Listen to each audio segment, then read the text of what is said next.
Mr. Speaker, sir, transport is a crucial enabler of globalization. Harmonized regional and global transport environments encourage global trade and tourism to flourish. The various elements of transport are akin to cogs in the wheel of a massive machinery. If one part gets stuck, the rest of the machinery will not be able to move smoothly. It may even come to a standstill. We saw how this came into play during the pandemic. Border restrictions and closures worldwide caused supply chain disruptions in almost every country.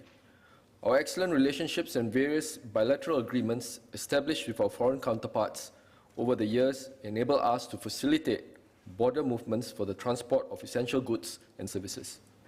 Today, countries looking to diversify their supply chains have set their sights on ASEAN, so we will certainly see a greater movement of goods and services within the region. Moreover, in the past decade, the ASEAN region has exhibited strong economic growth, which is driven by rapid urbanization.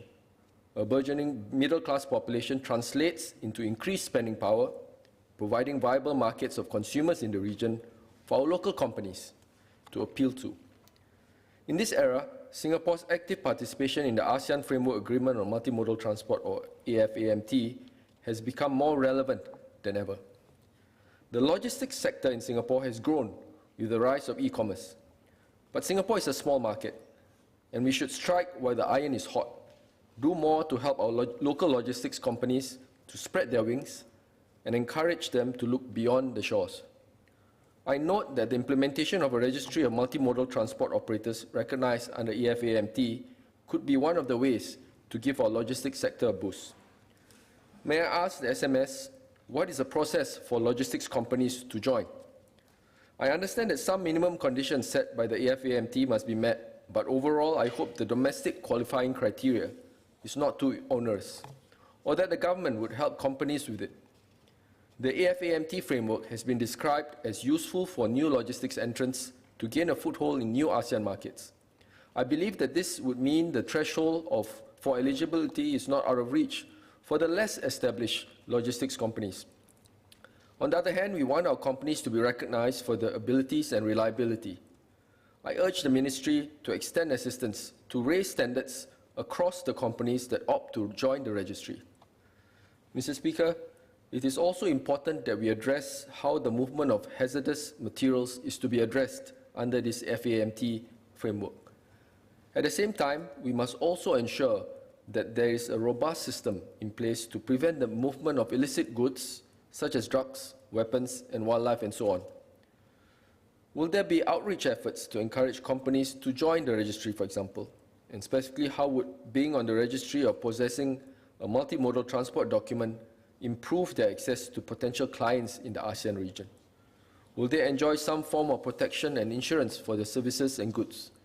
Among the many challenges associated with overseas operations, one of the major concerns is making sense of the foreign policies and laws.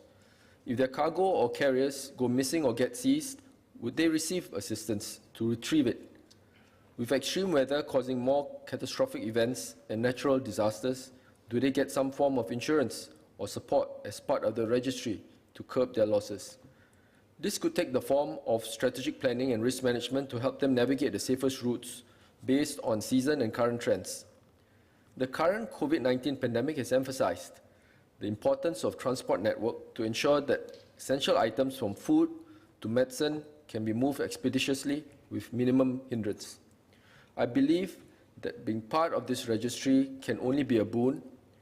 Administrative work, red tape, and long waiting lines and waiting times are costly aspects of business overheads. The multimodal transport document is recognized by all ASEAN member states.